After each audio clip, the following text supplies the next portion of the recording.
my name is Alan Radford. I'm a privileged access management field strategist for One Identity. I've been here about 13 years, 25 years in the industry.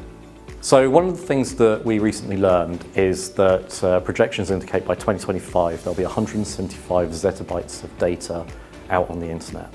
And that's, a zettabyte is a billion terabytes. Okay, so this is a lot of data. And it's no secret that we live in a digital age. You know, we're shopping online, we're dating online, we're working online, we're living our professional and personal lives in the digital space. And it got me thinking, one of the things that I've done in my personal life is to go out and sort of track my family tree. And as part of that, I did a DNA test to see, you know, where my origins are, you know, Germanic, a bit of Irish, that kind of thing. And other people can collaborate, and then you start tracking a family tree. And it made available to me my DNA. I asked them for a copy of it. So I've actually got a copy, a text file of my DNA. It's 1.5 megabytes. So I've got a raw text file of my DNA. And I thought, okay, why would I want this? What possible use could this have? And so I opened it, I looked through it, and I thought, do you know what? This looks a lot like an encryption key. This looks a lot like a cipher. With the research that we've been doing into non-human identities, artificial intelligence, the proliferation of AI, which is still in its early stages, to the point where a lot of organizations are still sitting back and saying to themselves, well, let's see what our competition do with this. Let's see what the rest of the industry does with this in the wider world. And it suddenly dawned on me that there is a big difference between us as humans and a non-human identity. A non-human identity does not have DNA. We do. So what would happen if you were to take your DNA, put it into a blockchain and start tying it to things like your Facebook photos, for example? If I create some AI deepfake photos of you, and that's not coming from your DNA verified blockchain, that's one way to protect your digital identity. And then that sort of ties into the whole topic of, well, in the far-flung future, which may be closer than we think, when I go and apply for a job, for example. I'm very happy here at One Identity, I might add. But if I was to go and apply for a job, I might literally bring my own identity with me.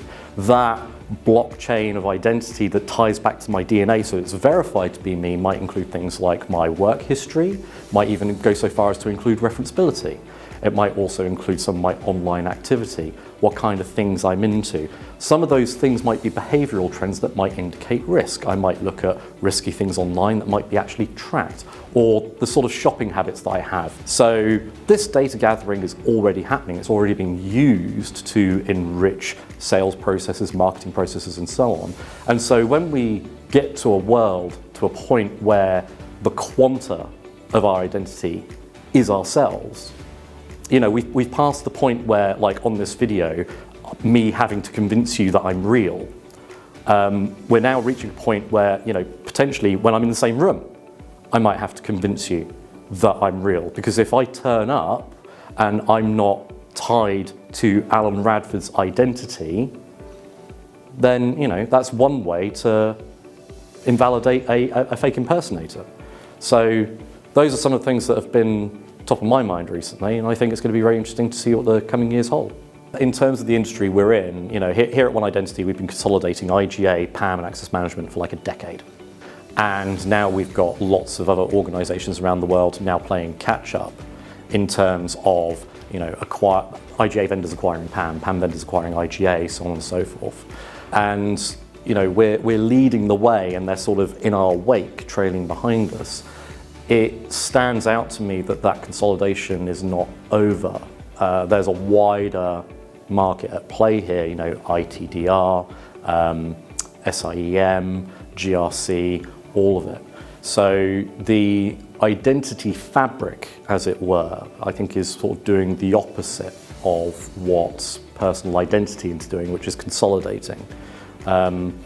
In an earlier presentation, I was talking about the expanding universe. Well, the identity fabric is expanding in scope. It's now going beyond IGA, it's now going beyond PAM.